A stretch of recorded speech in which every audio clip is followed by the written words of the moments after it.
Differentials rise like morning sun, chasing points, the game's begun. Big decisions week by week, fantasy glory's what we seek. Pick your squad, the clock won't wait. Captain choice will seal your fate. Two enthusiasts breaking it down. Fantasy kings, we're taking the crown. Hello, and welcome to another episode of Tinker Time, an FPL pod, the show for every fantasy Premier League manager who's already second-guessing their latest draft. It's Wednesday, March 18th, 2026, and whether you're finally locked into your Gameweek 31 draft or just here to scout some differentials, you've come to the right place. I'm Matt, alongside Jim, and we're here to help you tweak, test, and yes, tinker your way to the top of your mini leagues. We'll break down the best value picks, fixture trends, and hidden gems, so you don't have to stare at your squad screen in despair. So let's pop the hood, crack open the spreadsheet, and get tinkering. Jim, Gameweek 31 is upon us. Gameweek 30 is behind us. The question I have for you, how the hell are you? Is it okay to say I'm a little disappointed? Spurs are not going to win the Champions League this year? I know. But I thought we had a chance. I thought it was a lock. Yeah. Oh, well. Now we can focus on our real elimination game this weekend. Yes. And what a relegation battle it is shaping up to be. No. We're going to talk about it, I'm sure. Gameweek 30, though, I mean, what stood out to you from Gameweek 30? Anything just off the rip? Kind of an ugly game week, points-wise. Low average. What was it, 43? 43 was not. I think it was 43. Yeah, that sounds right. Yeah. Midfielders kind of disappointing across the board apart from Bruno. So I've been getting slammed by not having him. And then Szoboszlai kind of continuing to be the man. And he scored today in Champions League for him. He did. Kind of a weird scoring week. We could talk through the team of the week, but not a lot of household names and high ownerships. Maybe a good differential week, but also I can't imagine people have more than one or two of the team of the week players. So I don't think there was really much movement in the table apart from a few points here and there. Right. Yeah. I mean, the game week started off with an absolute stinker. 0-0 draw, Burnley and Bournemouth. You hate to see that, right? I mean, you wait all week for FPL to fire back up. Plus, it was yeah, right. Like they made us wait for that. Brutal. Arsenal kind of, did what they had to do. Some youngster maxed well endowment, had a nice goal or something like that for the youngest goal ever. Nice. But you like that one? I thought good. about that one just right now. Chelsea just decided to take the game off. Senior took a ton of notes, though. I don't know if you saw him just scribbling off on the side. City just kind of decided they're out of everything this season. Champions League, the title race, just they're kind of done for with the whole season. So yeah, Saturday was like a brutal watch. Yeah. For any of the games except for Maxwell Endowment. I have to get that in there one more time. Yeah. Yeah, a lot of. I think I texted you. It's like I think there's a lot of points on the bench this week because everybody's got a Burnley and Sunderland or Burnley and Bournemouth defender, but maybe weren't necessarily starting them. So yeah, just like a strange week. Leeds, going into Sunday, even Leeds, they have a lot of 3.940 defenders that people had. They got the clean sheet there. Fulham, Forest, same thing. A lot of ugly games. I mean, the only one that there was goals in, and we were kind of questioning which way it would go, was United 3, Villa 1.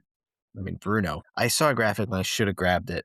He is like miles above everybody else this year in chances created. I want to say he is like 100 and the next best is like 50. It's like... Really? Let me see if I can find it. But he's had a phenomenal season. I really feel like he's been underrated. I mean, everyone this whole season, right? Like Declan Rice, Szoboszlai, Elliot Anderson. But like you go look at the top scoring midfielder, there he is on his own with 176 points on the season. I mean, he's on pace to eclipse 200 points. I don't know why he wouldn't. Not bad for that ugly guy. He reminds me of a guy he used to look like a kid we went to college with. Really, really ugly. Had awful breath. So he's got 100 chances created, 70 of them are out of open play. That's wild. Yeah. Is that Who is that? That's not. Is that? Are you trying to recognize this man from his tush? Yeah. I personally I don't know, but I know you're into these Is that things. Gary? Well, at first my No, head went Carragher, but then I went, is that Gary? It's hard to next tell. one it is. I'm a little bit off on my male tush game. Anyway, should we get into what actually happened this game week? Let's do it. All right. So kicking off with our player of the weeks, we actually had a joint player of the week this week. So the Greek goddess Mavropanos and here's a throwback Ross Barkley with a 12-pointer. Oh, Each had a goal. They hit DEFCON bonus points. So, I mean, 12 points for player of the week. Not exactly jumping off the page, like you said, but these are two players that I honestly can't imagine were on anyone's radar. Most people probably missed out on these points. definitely. I mean, West Ham defense has been terrible. They've been pulling themselves up by Bowen single-handedly. No way you had a defender. And then Barkley, he's not even a consistent starter lately. Or maybe he is lately. I don't even know. He's been off my radar since he had not been a consistent starter in the first half of the season. Good for them though. Yeah, yeah.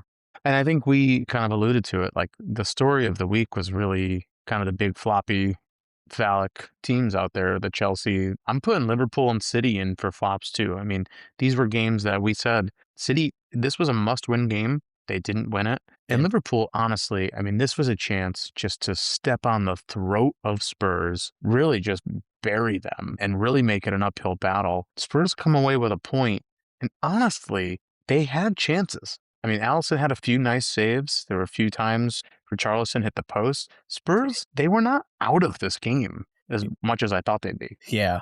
So just touching on City first, you're right. We said it was a must win. I mean, all the stats were in their favor. They really should have won this. Had more chances, more shots, more possession. The momentum was with them the entire game, except for the one possession that West Ham scored on. So and they even scored first. So they had that for them, and then they let up the goal a few minutes later. I think it might be time to close the book on the season, though. I mean, I don't know if we're in the post log or whatever. I don't read because I can't.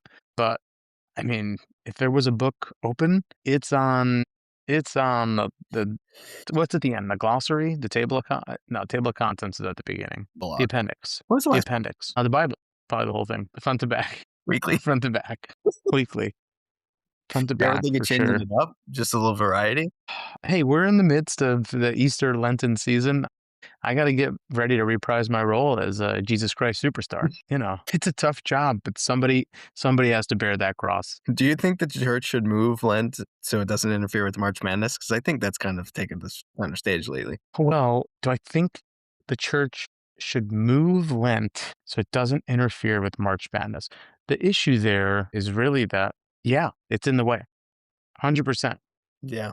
Like, you think about the tournaments on the weekend, that's the time I'm most likely to indulge in everything, Yeah. including some basketball. Yeah. Plus, TV rights would be a lot cheaper if it wasn't during the same time. Well, yeah, because I mean, all those televised episodes of Mass that are going on. Yeah, I mean, we don't want to make this into a faith pod, but we can talk to the big guy. St. Peter was a rabbit. You know this, right? Who could forget? Hippotis, hoppatus, Easter's on its way. Okay. Back to the game. Back to the game. Anything else on this game week? Just touching back on Liverpool. Agree. Spurs could have had a couple of goals, but like they had open chances, but like we weren't even really close to testing them. Like Richie just missed so many could have, would have. But I think the biggest thing to say is the lineup change there. So Salah and Ekitike both benched for Frimpong gets the start kind of out of position, overlapping with Szoboszlai. And then the Rio Ngunywa. You want to try that again? Ngunywa. Dembega. Yeah. They get the starts there. So you texted me that it was a slap in the face to Spurs that they would sit those two, and I agree. I thought it was. Yeah. I thought it was. A lot of slot in the hot seat. Even Szoboszlai after the game was like, we should be playing the championship, which is pretty insulting given they were playing Spurs who might be in the championship next season. Yeah, I don't know if he It was understood a what he was weird- saying there. Hearing that from him after they're still in fourth place. Yeah, I mean we've said it all in the last few episodes. Like this is probably the weakest league that we've seen. I mean, yes, Arsenal are top of the table, I actually looked it up today because I was talking with a coworker, and shout out to Scott, new teammate, who Hey. said he said he's gonna maybe check out the pod. Hopefully, we're still teammates if he ends up listening to it. Dropped off after I valid comments. yeah, I'm gonna wake up tomorrow to a pink slip. No, but I looked, and like we talked about Arsenal's front line, like nothing to really gawk over. Their top scorer is Gyökeres with 11 goals.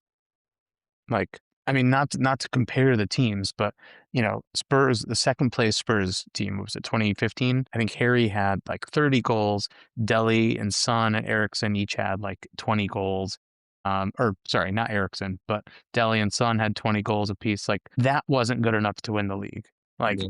I'm just saying, that Arsenal get their goals in other ways, but Yeah, it's gonna be you know, an asterisk win. huge asterisk. Everyone will remember it as the week year. Yeah. Oh yeah, for sure. Yeah. Doble for sure. Anything else from floppy PPs? No, I think you got it there. I mean, Okay. just Chelsea again. Rossonere, put the notepad down. Garnacho doesn't Oh my understand a goddamn word he's saying to him. It's just Yeah. up to get a translator.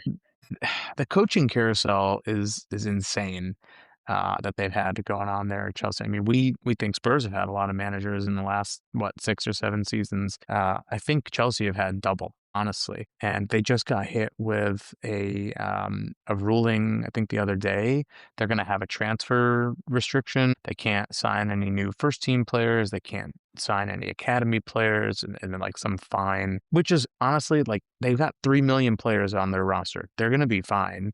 I don't even know why these like rulings come through now, but does it really limit them? They've got Cole Palmer. I also saw it was suspended until next year. Did they appeal it? I don't know if it's. I saw 27, so I don't know if that's January of 27 or summer of 27. I'm not sure. I didn't You realize just write it off. they have so many players that they're going to be fine. This already happened to them once, and they're fine. Yeah, they're going to be fine. Just honestly, Chelsea trying to stay relevant right now after a bad loss against. In their defense, they were rolling. João Pedro was rolling. We could have just put his name in here for biggest flop, but he was bound to cool off a little bit. Allowed to have a miss. Yeah. But these are must-win games at this point in the season. Like Newcastle, what were they playing for after getting beat down against Barcelona in the midweek game last week, and continued? I think they lost 7-2 today. I think I saw. Yeah, it was 2-2 when I looked, and they let up 5 in the second half. Yeah. Shout out Rafinha, a Leeds legend, who just kind of had. I think he had 2 goals, 2 assists. One of them was a penalty. I mean, just a monster FOT mod rating. I think it was a 9.8 when it was all said and done. Which what more could you do to get the perfect 10? What are you doing, FOT mob? Be better. Yeah. That's some Justin Moransky shit right there. Perfect 98. He's definitely listening. Speaking of Moransky, I can't believe we made it 15 and a half minutes here without mentioning. Congrats to Morocco winning AFCON. You know what? I'll be very honest. I said this to you today. I was going through our old episodes, and I happened to spend a little bit of time revisiting the episode where we were talking about AFCON for some reason. I don't know why. And I'm glad you brought it up because we love AFCON. We are huge AFCON people. We do. Yeah, Morocco posthumously awarded the win because That Senegal is insane. was handed a 3-0 forfeit in the final. So good for them. I mean, you want to talk asterisks. I mean, Senegal raised the trophy. They did their celebration. I mean, it was written in the history books, and they're just going to appeal it and no return it? They won. Like Morocco is not going to celebrate this. No, that's ridiculous. Think about all of those poor children in the United States that got Senegal shirts, and now they have to return them. Or the other way, I guess they got the Morocco shirts, and now they look like geniuses. They got all this free merch. Are you saying that when African teams lose, they send their Well, they wouldn't possibly send it to their own continent. That would be crazy. That would be crazy. I gotta say, this is probably the longest we've ever spent talking on the opening headline. We haven't even gotten into the team of the week, but this might be candidate up there for top ep. Good banter. AFCON's big. It's doing anything it can to stay relevant. I think it was Carragher who said it. He's like, this is why it's not a real tournament, because how could you possibly come down with this ruling? Like, Morocco, they agreed to come back out and play. Like they waited it out. They were fine with it, when all of that kind of controversy went down. I mean, once you do that, you have no right to appeal the outcome of the game. That is just absolute bullshit. Anywho, Everybody wins an AFCON these days. all fair and love an AFCON. All right, so just moving on to the rest of the team of the week. So overall, 116 points for the team of the week. Verbruggen in the back with a 7-pointer. We mentioned Mavropanos in the back line with 12. Lewis Duncan with a 11-point haul. Saliba, your boy, with an 11-point haul. Mm. I'm sure that felt good. Probably a few weeks too late. But Needed that. Yeah. After a few blanks. How are your blanks? Are you still shooting blanks? And then we have Mr. Canva over at Palace, who I'm assuming was playing for the suspended Chris Richards, who happened to bring in an 11-point haul on a clean sheet there. Michael Richards. Mr. He got suspended. Michael Richards. Verbal something. Yeah, okay.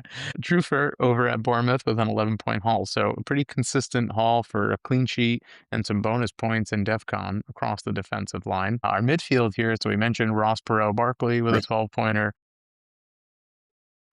I'm glad that was still standing up. I really wanted Maxwell Endowment to be in this team, but I guess he couldn't. Anthony Ben Gordon with an 11. Don Shabazlai with 11 points. And Bruno Fernandes with a 10-pointer. So you mentioned him already. And then, the Brazilian himself, Charlison with a 9-point haul. The relegation showing up. Relegation king, loves scoring against Liverpool, back from his days with the Merseyside derbies. Nice to see him get on to the score sheet. So 116 points, extremely affordable team as always. 116, even that's, I guess it's not terrible. It's fine. Why don't we get into our teams and how we did? You want to go first? Yeah, sure. So I had 48, so I beat the average, but disappointing. So I had Petrovic. I did bring in Senesi. I think I was talking last week about bringing in Hill. I ended up going Senesi because I wanted more of a chance to get the DEFCON. So I got 10 points there. Saliba finally returned, so 11 from him. Baba O'Reilly with 2 points in the back. Disappointing. Midfield really killed me. Semenyo, Rice, Dewsbury Hall, and Palmer, total of 9 points. You okay? Yeah, I just ripped my ass over here. I thought I felt that. And then up top, Holland 2, Thiago 6, so he got me some points there. And then Ekitike, who I gave the captain ban to, obviously we said got benched to start, came on and kind of screwed me. But even my vice captain was on Semenyo, so even if he didn't come on, that would have sucked. But yeah, 17 points on my bench. I guess Dubravka and Petrovic canceled out, but yeah, Stock and Esteve got 5 and 6 respectively. Probably could have used them instead of some of the midfielders, but I mean, who would have thought starting Burnley defender would have been better than Declan. Right. Yeah. Well, hey, I mean, I would say just in my assessment is useless. Go on. I feel like you're in a little rough patch the last couple of weeks. I am. I was hot, and I've cooled down, but I got a little chip in my pocket to kickstart me this week, so that's all we need. Very excited to hear more about that, but don't spoil anything. All right. Yeah, let's hear yours. So I was on 51 points, so I did beat the average. Honestly, I felt like I got gypped because Timber came off with an injury. So that always kind of stings a little bit, knowing that, he was on, he started, he was involved. And, if he had just stayed on, I would have been able to tack on. He didn't even get 2 points. Kelleher gave me a point for keeper. Brutal. Don't pick against Wolves right now. Not worth it. Timber came off injured. I think it was in like the 38th minute. Or he got injured like in the first 20 minutes, and then he tried to stay on. Couldn't do it. So only gave me 1 point there. That one stung. We mentioned Mr. Hill over at Bournemouth gave me an 8-pointer for the clean sheet. Gabriel with a 9-pointer with the clean sheet. Mark Gahey only gave me 2 points because they could not hold a clean sheet. I did, and I texted you this late on Friday, so there is proof that I was changing the armband from Holland to Bruno Fernandes. Hindsight, great decision on my part. That kind of saved my game week. So Bruno gave me a 20-pointer instead of the 10. Semenyo gave me 2 points. Ryan Gravenberg gave me 2 points, which hurt a little bit because he did have a shot on goal and it was just missed. Palmer with a 2-pointer, Krupi Jr. with a 2-pointer, and Holland with a 2-point blank as well. As far as points on the bench, I was in kind of the same boat. I had Dubravka with 6, Anton Stock with 5, Esteve with 6, and Taddy Castellanos with a 2-pointer. So that's 7 and 12. That's 19 points on the bench. But I mean, looking back, I don't think I would have started any of those players over the team that I had selected. So it just kind of happens, you know. Yeah. What are you going to do? Tough week. The worst part about it, though, without a doubt, was that Lord Tink beat us both, who has not made a transfer in weeks, has seemingly given up, just a total dumbass. When did he But blow it up? Is that 2 weeks ago? I'd have to go back and look. The last transfer that he made was February 25th in game week 28, and that's when he made 4 transfers. Yeah, so a couple game weeks ago. But 52 points, so he did have Verbruggen in the back. He had Jed Spence with a 4-pointer. Who the f Gabriel, is in their team? unreal. He's owned by And I miss 10%. phenomenal differential. I mean, he's starting. He's playing.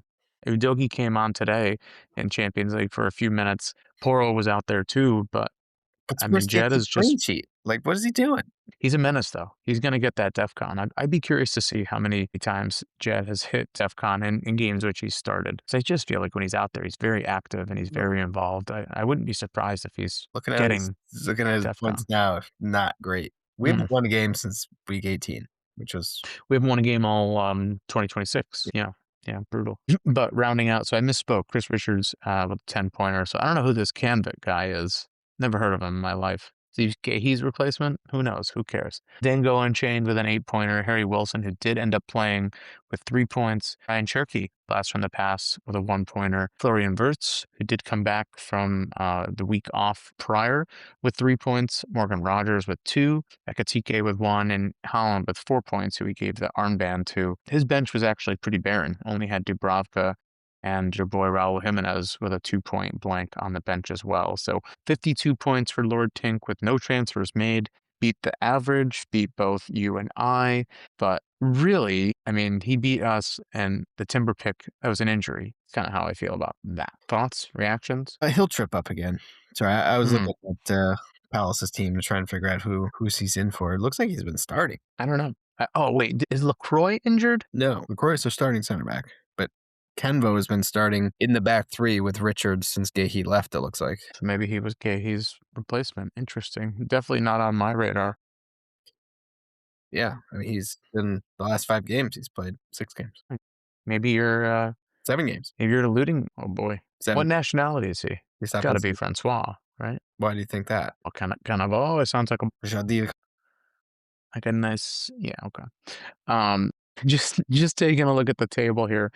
So we had a little bit of movement. So shout out to FPL Black Lab, who jumped up to 3rd place. It's got a good handle on that. And Bejesus Christ, our good friend Beej, who is going to have a baby any day now, hopefully, who Definitely. I think he's obligated to name that baby after Maxwell Endowment. So that's 4. That's 4 times this episode. I think it's going to be Mikel. It's got to be Macau. Otherwise, though, tables held pretty firm. Paul Gonzalez, Maximum Steve got a pretty firm handle. He's got a 60-point lead on the commish, Austin Aguero, in 2nd place. So see if he can edge it out. See if he can just continue to edge himself. As far as captain's draft goes, very, very high. Just, there was a chance that this one could have been fun, and it didn't happen. Timber got injured. Ekatike didn't even start. So you picked first in game week 30. You chose Ekatike. You were on 86 points, so his 1-point return gives you 87. And my 80-point haul plus Timber's single point brings me at 81. So no gap was closed or widened this week. So we'll see what happens next week. Getting hot in here, getting in the hot seat for you. 8 weeks to go. 8 points back. Honestly, one of the fun things about the hot seat is how it can get cooled off. And, there's this whole tournament going on in men's basketball. I don't know if you know this, but one of the favorite things that I've always enjoyed since I was a wee lad was looking at all of the players and getting to see some different uniforms, different jerseys. Absolutely. Just things that you don't get to see very often in our little insulated bubble here in New England. And Jim, this episode is brought to you by Cotton Jerseys, the fabric of our lives, the natural fiber the revolutionary alternative to the synthetic double knit polyester nightmare that has been suffocating our professional athletes for decades. Why are we making grown men run around in a heat trap? Why are we dressing the New York Yankees like they're wrapped in a giant plastic bag? It's inhumane.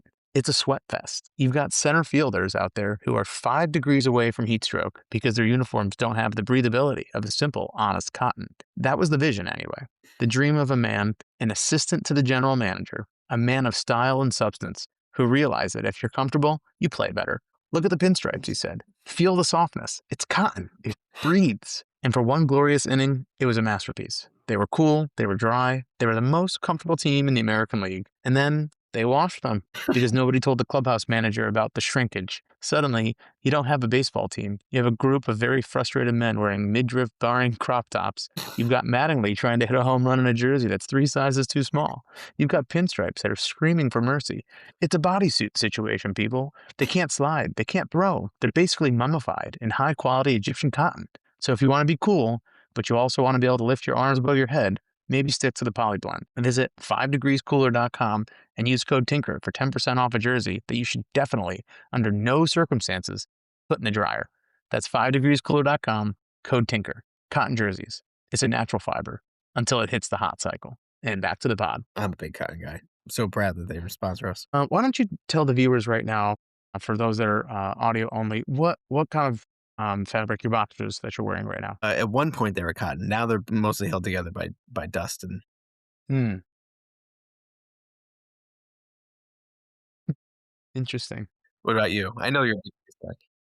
Mine have kind of fused directly with my mom's pubis, so But when it's it's so very, brown, very hard.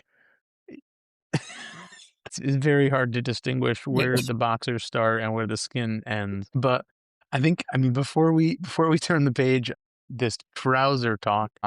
Anything else on Game Week 30? No, let's look to this cookie, George. Game Week 31 is upon us. I cannot believe we're already on Game Week 31. It's insane. Why? Game Week 31, trying to steal some March Madness thunder. Deadline's Friday, March 20th at 2:30 Eastern. If you're taking off work Thursday to watch the tournament, and maybe you're taking off Friday, you're definitely taking off Friday to watch the tournament. That first game tip off, probably what, noon, 12:45, somewhere around that time. Make sure between jump shots, you're setting your lineup. You don't want to miss that. Between jump shots? Well, I don't know. I mean, Maybe what? between halves. No, they stagger the games. There's never a break on the first day. You're always watching. I take it back. Sometimes there's like a little break between like the 6 p.m. game, or like the 4 p.m. game and like the 6 p.m. game. They give you a little window. Yeah. Look for sustenance. But no, in all seriousness, Game Week 31, we've been talking about it for a few weeks now. So big thing to know, right? Blank game week for Arsenal, Palace, City, and Wolves. So remember that Arsenal and Wolves fixture was pulled forward into, what was it, Game Week 28, I think it was. Yeah. And that Palace and City fixture is being rescheduled. I believe it is going to occur in, I want to say Game Week 34. That's what I believe I am seeing. Could be wrong. Don't quote me on that. But that's what I think. I thought it was 30. Sorry, Game Week 36. 36. I'm reading the key here incorrectly. Yeah, lots of action in Game Week 31 for all of the other teams. You know, there's some other likelihood scenarios of some double game week in Game Week 33, but I mean, I think almost all of the teams except for Liverpool and Arsenal got eliminated from European competition today. So, yeah, that leaves some FA Cup stuff. But other than that, I don't foresee a ton of doubles and Let's stretch of Forest. 37, 38. Forest and Villa still play tomorrow, and Palace. They're gonna lose. They'll lose. To be honest, I hope Forest win. That's interesting. I don't know what we'd have to consult a resident Forest fan and figure out what they really care about here. Staying up or probably losing in the next round. Honestly, if they could just tie it and get to extra tire out their legs, that would be really good. Yeah. So, I mean, we've got the FDR, the fixture difficulty rating up in front of us here, Jimbo. I mean, I think it's one of those things that like we looked at pretty extensively to start the season, right? It's a good gauge to figure out who's got a good run. But the thing with the FDR, right, at the beginning of the season, it's all on projections. It does update throughout the season, so you try to keep an eye on it. But sometimes, you know, it gets kind of buried. Taking a look now, right? So you've got basically the rest of the fixtures all the way out. Who really stands out to you? Have you taken a look at this yet? Yeah, and I've been saying it for a few weeks. I'm gonna be using my chip this week, my free hit. So it's one of those where there's not too many that are like obvious, obvious picks. So I think it's more of like taking a chance. So Make it happen. Newcastle hosting Popsicles. Sunderland, I think is a really tasty one. Fulham hosting Burnley. Fulham, we've said, kind of under the radar. Harry Wilson, your man Alex Iwobi. I think Fulham loading up on Fulham is probably where I'm going to get the bulk of my team. Villa have West Ham, who have been scoring but have also been letting in goals. So maybe a Villa attacker is sprinkle a little in there. But honestly, defense wise, I'm not really sure who to target. Help me out here. Who would you think? 'Cause, like even Yeah, I mean, I don't know. so you're going free hit and you're looking for 3 Fulham, 3 Villa, I'll probably go 3 Fulham, 3 Newcastle. Newcastle too. I really Okay. just don't know what defenders to target this week because even So I think if you're doing that, the FDR green ones, like they're not great. they're not great defensively. Yeah. I think if you were doing that, I would probably go Lewis Hall. I would probably go Joaquin Anderson over at Fulham. I would maybe honestly go like just because he's cheap, like an Ezri Konza, who's going to be nailed. I mean, you love Matty Cash. I know you love Matty Cash, Like, um, but you can't touch him. But otherwise, I mean, like take a look at Brentford, right? Like they're playing Leeds. Leeds are probably, in my opinion, I don't think they're deserving of a neutral, 3 FDR that's true. score. To me, they kind of lean a little bit more green. Yeah, maybe Even Brentford defender, maybe even a midfielder. yeah, yeah. I mean, I'm honestly a little bit surprised too that I don't know, it probably speaks more to United's defensive ability than it does Bournemouth's ability to score. But United have been on a nice run. I mean, we can't deny that. They're not really doing it Sure. with clean sheets though. So I don't know. I don't Yeah. know.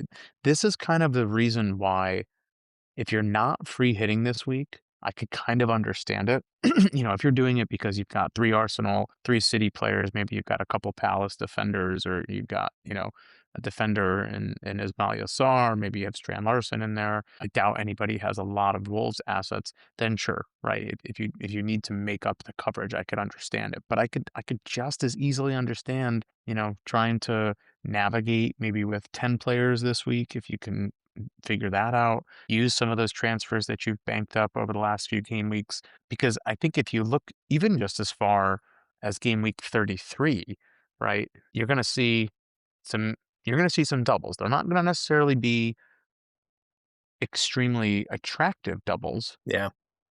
but they're doubles nonetheless. So I What do don't you know. what do you I do? don't know. You still have your free hit, right? So I do have let me double check. I'm pretty sure I've got my I've got my free hit still. Yes. So this is an interesting week for me, um, because I think if I look right now, I have 3 City players. So right now I put all of them on my bench, and then I've got Timber and Gabriel. So right now I've got 9 players, but I do have 3 free transfers in the bank. I don't really want to move Timber and Gabriel out. Excuse me. Because looking at Arsenal's fixture run, right, they've got Bournemouth, they're off on 31. They've got Bournemouth in 32, City in 33, which at that point the season's wrapped up. So then you've got Newcastle, Fulham, West Ham, Burnley, Alice from game week 34 through the end. Now, does that fixture result in 33 against City? How much does that influence what Arteta does with Timber and Gabriel as far as their minutes? I hear what you're saying, but you're also coming at it. We're coming at it from different spots because you do not have your wild card, and I still do. Right. So, like, I have no reason not to use my free hit here because I'm in a wild card probably in 33 or maybe even 32 to load up for 30. So Yeah. Yeah. it's tricky. And we'll probably talk about like actual team selection a little bit after this, but the thing that stands out to me as far as players to target, I think on paper, Villa have a very nice run from now basically until game week 36. Yeah. They play West Ham, Sunderland, Forest, Fulham, Tottenham, and Burnley. That's a very nice run, probably the nicest run you're gonna see, other than Wolves. Wolves have a very nice run too. They blank in 31, but then and this is from 32 to the end. West Ham, Leeds, Spurs, Sunderland, Brighton, Fulham, Burnley. I mean, That's tasty.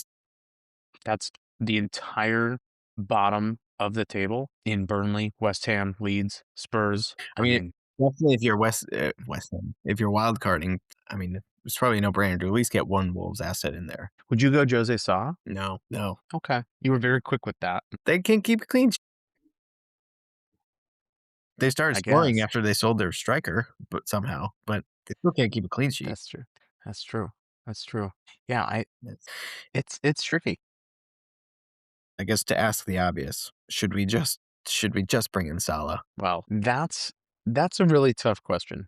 I'm gonna be honest. He missed a penalty today. I mean, penalty was saved. Awful penalty. Like I at this missed point, it. you got to I mean, think, yeah, well, yeah, it was bad. At this point, you've got to think that like Salah's in his own head, right? Which is crazy to think that a player of his caliber, with the amount of history he has to fall back on, his highlight tape, to think he's going up there, taking a penalty, overthinking it, and not just hammering it into the corner is crazy to me. so That being said, go ahead. I was just saying, I missed it. I pulled it up from 5 Mob. He came off with a knock Hmm. in 74th minute, so I'm gonna steer clear. Yeah, probably his feelings were hurt because he missed a penalty. Well, he did get 2 assists after that. Well, I mean, yeah. Hard to I mean, s his goal was really nice, though. I don't know if you saw the highlights yet, but No. his goal was really nice, I have to say. But the counter argument to that is 2 assists, a goal, could have had another. Is Salah, is that going to snap him back into form? Liverpool have been the kings all season of hot and cold. You look at their fixture run, Brighton, I expect goals out of that game. Fulham, I expect goals. Everton, that's going to be a derby. You never know what can happen there, but I don't expect that to be a 0-0 draw. And then Palace before they go United, Chelsea, Villa, and Brentford to round it out. So if you're trying to reinvest some of your funds that maybe you have from selling a Holland or selling a Gabriel or wherever you're selling your players off, Salah's an option for sure. Is he my number one option? I don't know about that. Yeah, I mean, thinking through it, I'll probably have enough money to have him, and even if he doesn't start, well, we'll see. We'll see how the money shakes out, but given Yeah. teams that have buys or blanks, I would assume that I'm gonna have enough money to have him plus everybody else that I want for the week, but Yeah. The other thing, I want to go double check when, because they announced the Champions League draw and whatnot. So knockout, they're going to be playing PSG, but not until April 8th. So there's, good 3 weeks there in between this game week and when those games will actually happen. So you don't really have to worry so much, is Salah going to be, because you could make the argument that that's what Slot was doing, starting Rio and sitting at Ekitike, because they did face a deficit going into Galatasaray today. So it's just stuff that, like in hindsight, it's so easy to look at and be like, oh yeah, he was obviously resting them because he knew that they had to put their front foot forward in this game. When they're out of these competitions, then it's what is your priority? There's only so much season left. Once you've solidified your spot in Champions League or in Europe, like what are you playing for? I don't know. The badge? Give me a break. Spare me. and you mentioned it, What? the big break in the Champions League, but I guess we forgot to mention that after this weekend, there's no Premier League games until April 10th. It's true. So, Yeah. Which is pretty long layoff. yeah. So that's kind of another reason where I'm gonna use my free hit now because who knows what happens over 2 weeks, 3 weeks, Champions League mixed in. So, another thing to consider. I imagine he's probably gonna, in his spare time, go join some protests for the AFCON result. You thought I was gonna say something else. That's brutal. How do you not go do that? I don't know. Are you talking about Salah? Anyway, enough about FDR. So the fixtures this week. So like we mentioned, we have a Friday game. So Bournemouth are going to be kicking it off against United at 4 p.m. Eastern on Friday. Then getting into Saturday's slate. So we've got Brighton hosting Liverpool at 8:30, kind of an interesting time. We'll take that. Fulham hosting Burnley at 11. Everton hosting Chelsea at 1:30, and then Leeds hosting Brentford at 4. So kind of the same, time slots as last week, which I don't know. There's basketball on, so I can't imagine anybody's going to really watch most of these games, but we'll see. Might in between channel hopping, or you got some split screen now with YouTube TV, which is Mhm. kind of nice. Quad box. Quad box is the fact that you can actually choose whatever you want nowadays. When they first rolled it out, it was, oh, here are the four or here are the two. Now you can do whatever you want. Technology is crazy. I love it. Moving on to Sunday, though. So Sunday, you got Newcastle hosting Sunderland at 8 a.m. and then two games in the 10:15 slot. Villa hosting West Ham, and then I think the game of the week, it has to be Spurs hosting Forest in what is, I mean, this is the biggest game I think in, I don't want to say in our lifetime, because we just played in a Europa League final, like, you know, 9 months ago, 10 months ago. But this is a huge game for Spurs And for Forest. and for Forest. Question: whatever happened to Chris Wood? Chris Wood is currently You remember him? for Nottingham Forest. Knee injury. Expected back late April. He's been out Oh, since he's probably hurt him. He's probably on his knees, probably begging to get some minutes. He hurt himself. October. Brutal. Yeah. Interesting. Gone but not forgotten. Jimbo, looking at this slate of fixtures, what stands out to you? Like I said, I think Fulham, Burnley. I think Fulham have been, consistent all year, kind of flown under the radar. They're not flashy, but they score. So I think that's a good one to target. Liverpool, I don't know. It's the same thing. You know, they looked great, and then they blanked in the Premier League, and then they look great midweek here, Champions League. What are they going to do this weekend? Up against another team that is also consistently inconsistent. I would probably steer clear of them, but could be goals. Could be a good one to watch. And then Newcastle Sunderland. So Newcastle scored two today. Anthony Alenga coming back to life. I don't know.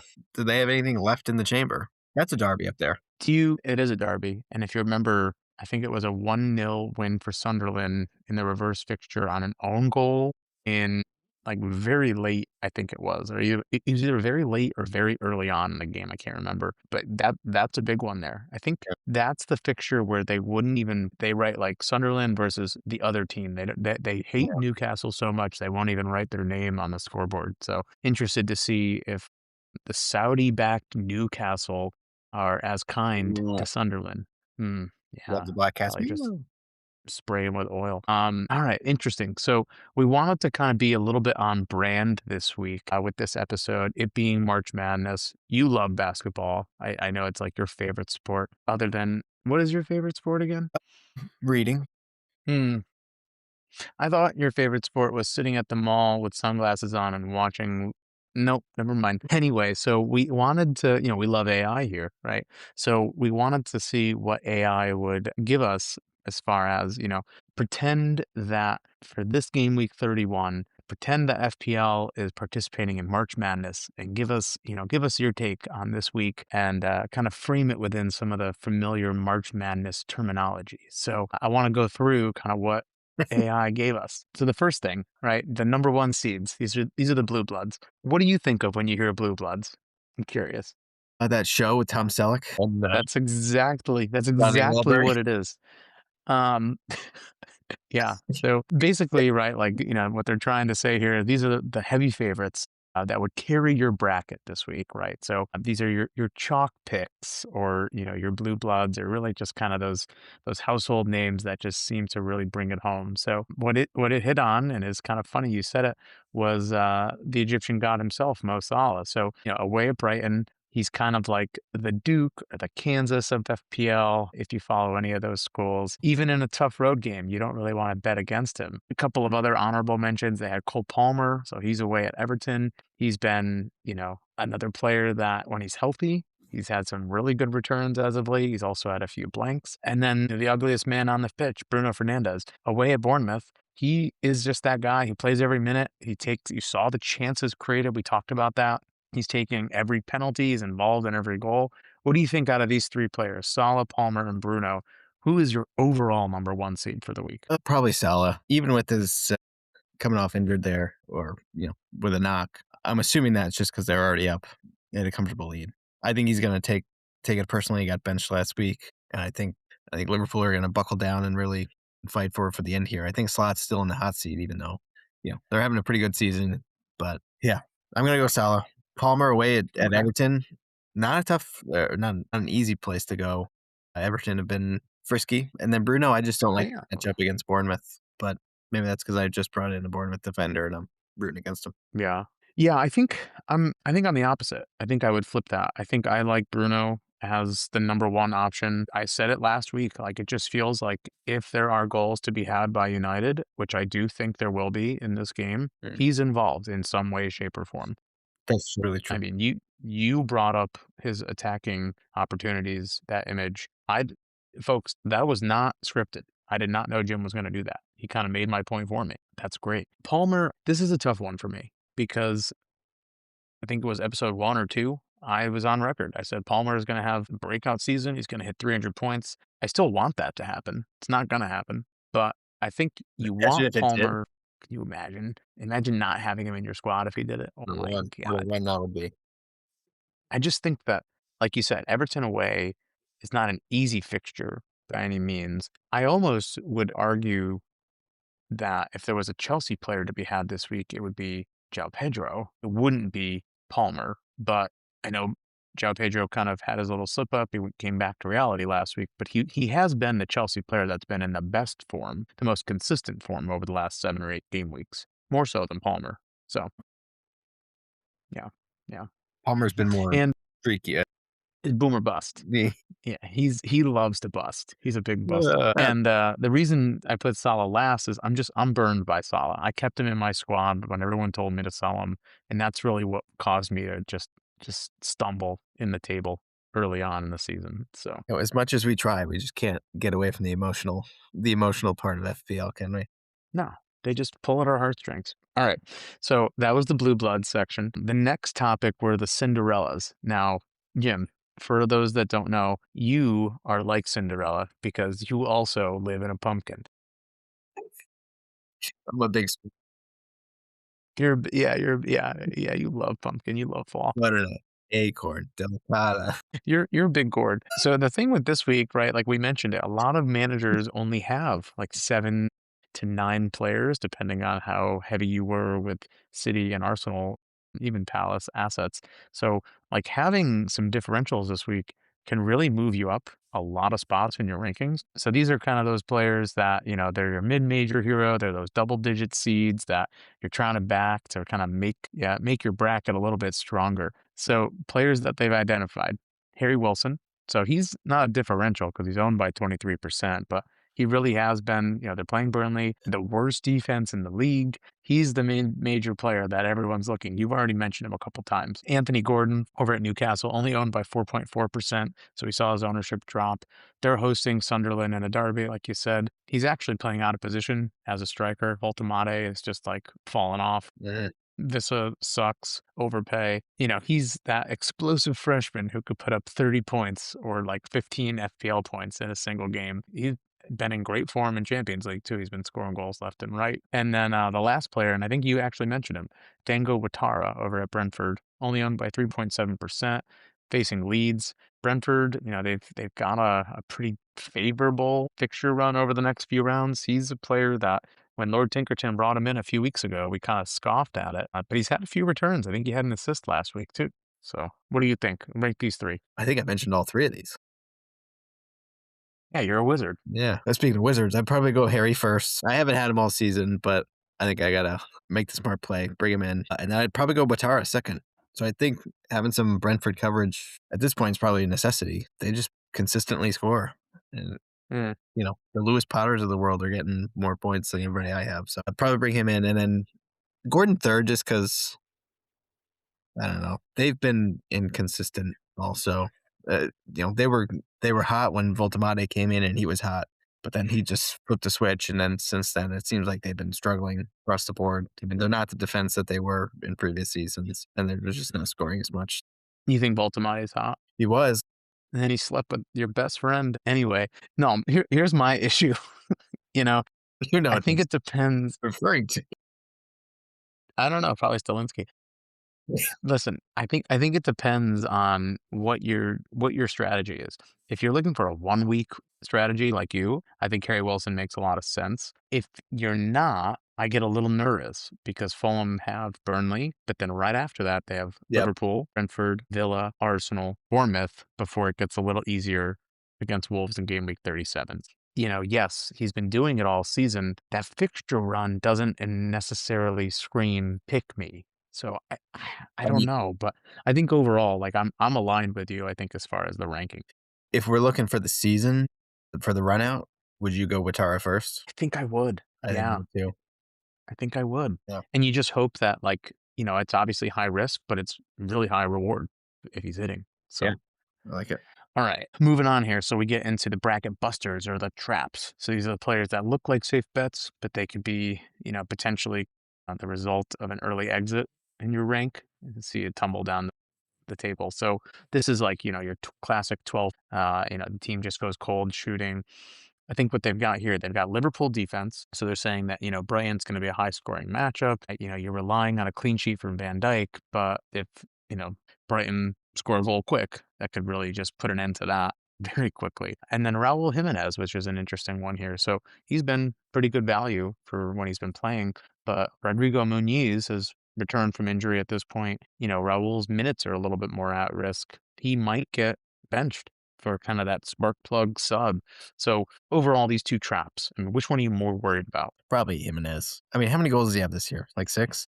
I mean, like, It's a good question. Let even me at tell you. even at his best, he's not, like, been great. He's had a couple weeks that he popped off, but On the season, he's got 8 goals and 5 assists, so 13 contributions. yeah. I mean, it's not bad. Not bad. Yeah, but didn't he have a hat trick or a couple doubles? He's had, I don't see any brace. I don't see any hat trick. No, Alright. no, no, no. He's only, no, he's either scoring or assisting. He's No, never done both in a game. he had 2 against Sunderland, Which game week? 27. 27. Okay, he did. I'm sorry. I was my scroll was a little bit locked there. So, okay, that's fair. Yeah, That's I don't know. Maybe this is, again, just me Fulham not recognizing them as a real threat, but I don't know. I still think Van Dijk is better chance off a corner to score than Jimenez. right. Yeah, I agree. I mean, Jimenez is literally playing with half of a brain, half of a skull. At least, Liverpool, all their defenders have their full craniums. So I like Liverpool defense. I Of think course, Liverpool defense over we the shouldn't next 3 or 4. we That's we true. can't comment on That's true. medical issues. That's true. Yeah, we've seen Kirkez out there. He kind of looks like he's playing with a couple screws loose. I think Liverpool defense here is I mean, as any defense, higher risk, but higher reward than Raul Jimenez. So we'll see how that plays out. I mean, Frimpong is probably a better chance than Van Dijk playing out of That's position. true. That's true. That's true. Yeah, we'll have to see. I don't know. It's Arna's Slot's doing whatever he can to hang on to that job. I don't know how much longer he's gonna have it, but we'll have to see. All right, so the next segment is on the bubble. So these are teams that kind of get snubbed from the squad. These are kind of your teams that maybe the committee didn't get right. So 2 players here, interesting ones here. So Ollie Watkins, if he were to blank this week, would you sell him for someone like a João Pedro? Or do you keep him on the bench? Because we talked about Villa's strength of schedule, their FDR rating. It looks so good. And then secondly, you have Phil Foden because, his rotation risk. Is it time to cut the net from Phil Foden? And I guess you could even put like Semenyo in here, or you could put Cherky in here, Silva, like any City midfielder. I would probably cut Watkins because this is kind of like where we started the season. They had an awesome 6 or 7 games to start, and he did nothing. Villa did well, and everybody else kind of stepped up, but he just hasn't been consistent all season. And to bring him in now just because of the fixtures, when we haven't seen him take advantage of fixtures or be consistent even in some difficult ones, I think that's like hopeful thinking. I don't have him. I would not bring him in for this week, even though he's got a nice game. But I think the Pep Roulette, it would be safer still than keeping him. Yeah. Yeah, the Foden minutes have been like strangely in question. Yeah. I don't really understand what he did wrong. I mean, he was obviously very hot in kind of the game week teens area of the season, and then he kind of cooled off, and he kind of hasn't been able to get back into the squad. I mean, if it's a question of like how Pep is lining the team up, Nico O'Reilly has now moved into the midfield, solidly moved into the midfield. So I don't know if it's just Pep being Pep or if, he was caught maybe doing some extracurriculars. I don't know what Phil has done to kind of lose his minutes. So yeah, but I'm with you. Like I wouldn't bring Ollie Watkins in this week, even though that fixture run, it's hard to ignore. Fool me once, shame on me. Fooled me twice, still shame on me. And then I'll go through it 3 or 4 more times. Yeah.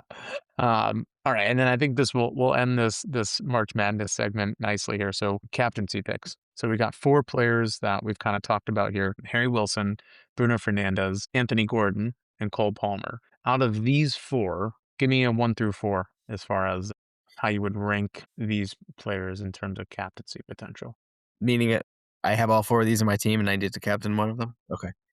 Um, Bruno 1, Harry 2, Palmer 3, Gordon 4. You're not going to go Harry 1 for the differential upside? No, I think he would be worth bringing in this week for the differential. I don't. Bruno has just been so consistent, and everybody has him and is going to captain him. So it's almost like if you don't captain him, you would be missing out. So I think if you're bringing in other players to act as your differentials, maybe play it safe with the captain pick, just because if he hits and you don't, then your differentials could be for nothing. Mm. Yeah, I think I'm with you there. I don't really have too much to disagree with. As much as I could maybe see some folks going with Cole Palmer just for the upside, it's They're Bruno. they're home It's or got they're to be away? Bruno. They're away. They're away. Yeah. Yeah. Yeah. Yeah. Speaking of captain's picks, so we got to make picks this week. I am up first. I think I am going to go with the man that we just discussed at length, and that being Bruno Fernandez. Mm. Bruno Tognoli, dancing the cha-cha.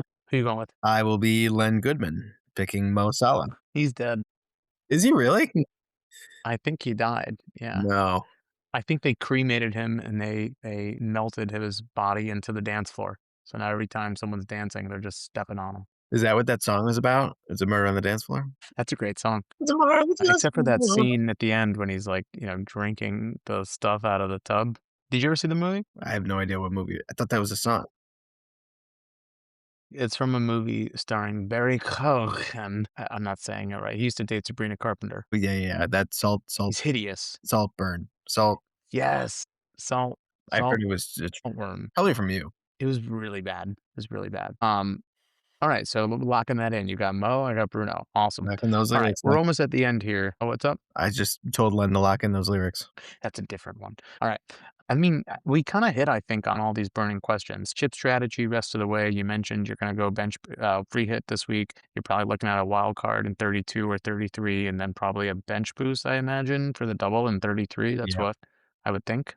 Yeah, it's a much more exciting question for you because you actually have some chips to play with. I've got Yeah. a triple captaincy and a free hit and a bench boost. Not great. Did Ekatike and solid benching help their FPL outlook? I mean, what do you think? Did we talk about that? Not really. You don't think so, or you don't think we talked about it? I don't think we really talked about it, but the question of did their benching help their FPL outlook, meaning that they're well rested? What's your thought there?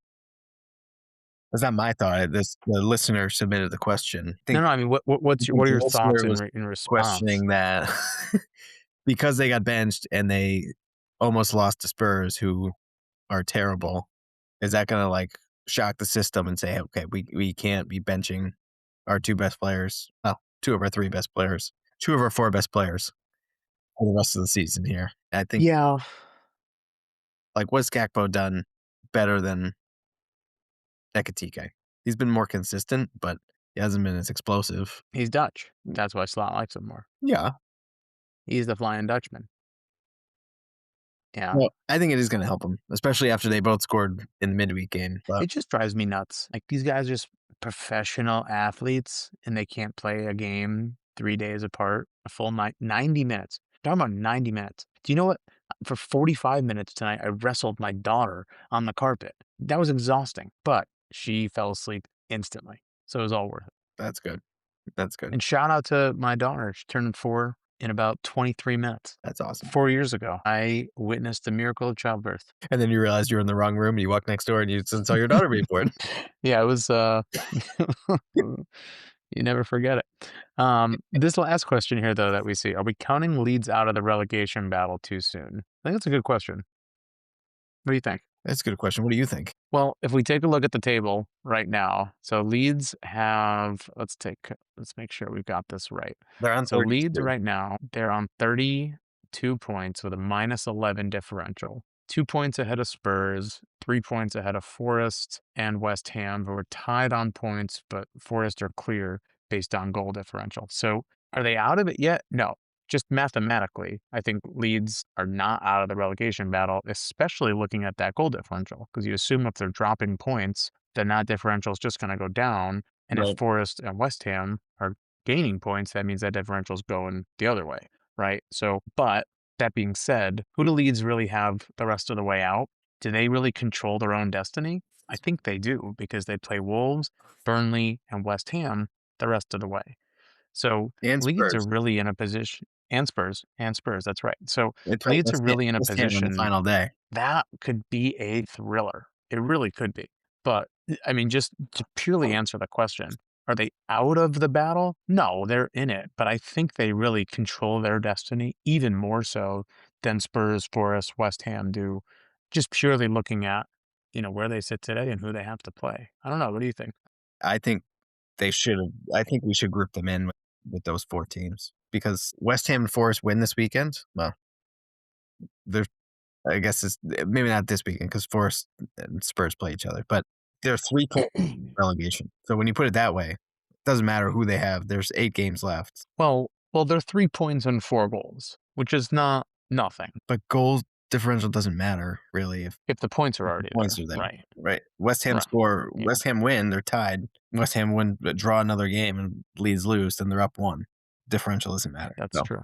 That's it's true. just it's so close. I know we've been focused on West Ham and Forest, but I mean Leeds missing that penalty last weekend. I think that was a huge chance to go Really big. 34, clear of 16th place. That would have been huge for them. So that was great for Spurs, along with saving that point at Liverpool. And yeah, puts even more pressure on the running here. But yeah, that West Ham Leeds game to end it could have some serious implications. It's so weird to think that Leeds could actually, like, we're actually having this conversation about them, because I feel like Leeds, they've had moments this season where they were, scoring goals in big games and they were winning games. And, like, I don't know, to see them only at 32 points and they're winless in their last 5, 2 losses, 3 draws. I mean, I guess it's a long season, put it that Yeah. way.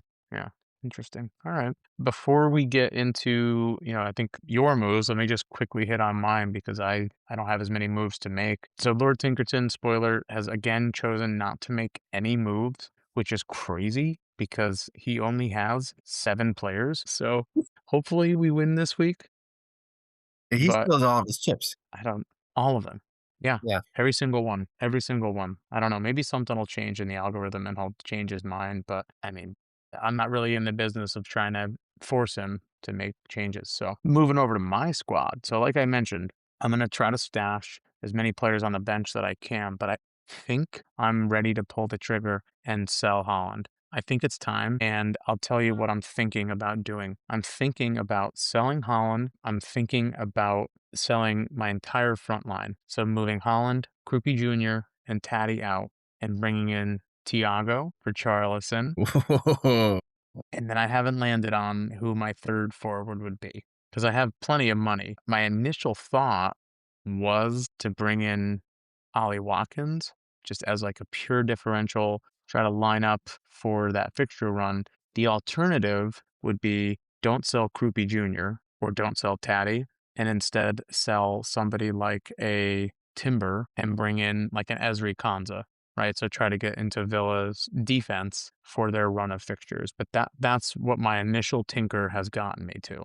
And that would allow me to field 11 players this week. That's something. You don't want to double down and go Kolomwani and Richarlison?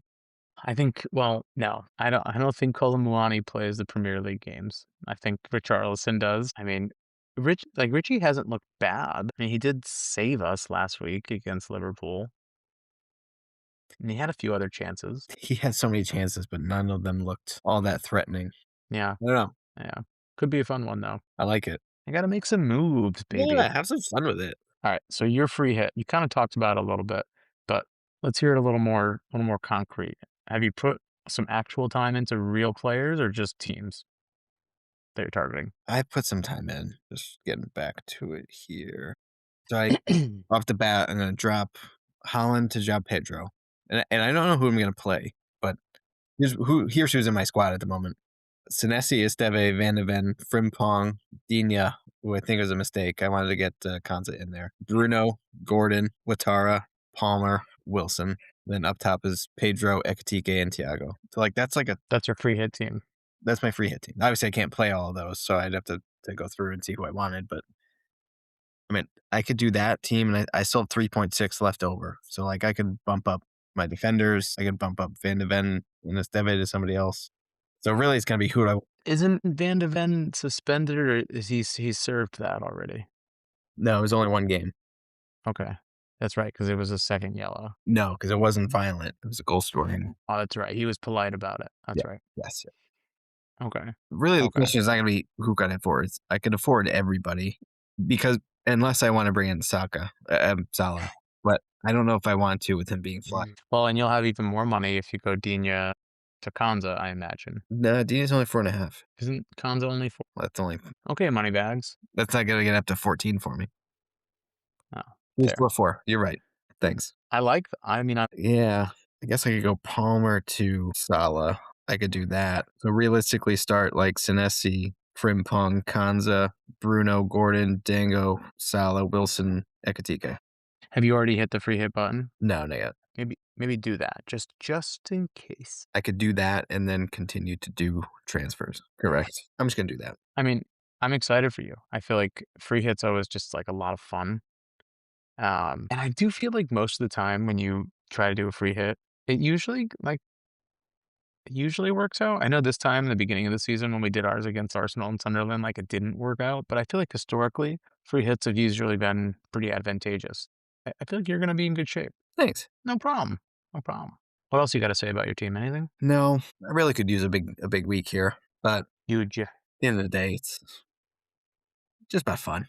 It's about having fun. I'm really just trying to make sure that I don't let you overtake me. I think that would be the that's what I want. Actual bracket buster upset of the season. Yeah. Just from where you started to where I was kind of started and how I've fallen to. All right, well, that brings us pretty much to the end here. I know we went a little bit longer. This one was a lot of fun. As always, Mudrik's price is going to be falling tonight, so get off of him. And you were asking at the beginning of the episode, Newcastle defenders. It looks like Mr. Tiao himself is already on track to rise tonight. So if you were thinking about a Newcastle center back, maybe rethink that. Lewis Hall is probably at least 2 days away. But otherwise, everyone else, I think, is not really anyone you have to worry about. And then Declan Rice is actually on track to drop tonight, which is an interesting one. And Semenyo is on track to drop tomorrow. So keep them in mind. If you're looking to make moves, that could be a swing right there. So Thiago's going to drop? Who knows? Declan Rice, yeah. No, you said Well, because people are... Rice and Thiago? Rice and Semenyo, sorry. Semenyo. Yeah, which makes sense, right? People are moving them out for the blank game week. So, or you just hold because people will want to buy them right back the week after. So, but that being said, Jimbo, did we miss anything else? Are we ready for March Madness? I'm ready to get mad. I'm ready to get my bracket busted, baby. I want to get busted. No, but in all seriousness, if you made it this far, thank you for hanging out with us for a little bit here. As always, please go follow us, subscribe on Spotify, Apple Podcasts, YouTube. Drop us a comment. Who are you picking for your bracket this season? Is UConn taking it home? Definitely. Is it one of the Jim's Blue Bloods? I can't even say it. What are you doing? What are you doing for blank game week 31? Let us know. As always, we will drop the code to the mini league in the description. Is it too late to join? Never Too late to join. That's right. And as always, thank you for joining us on Take Your Time again. Don't forget to like, subscribe, hit that notification bell, drop your captain pick in the comments, and we will see you at the end of game week 31. Happy tinkering.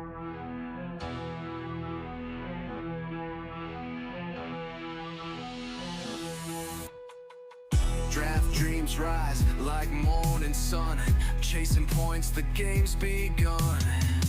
Big decisions week by week, fantasy glory's what we seek.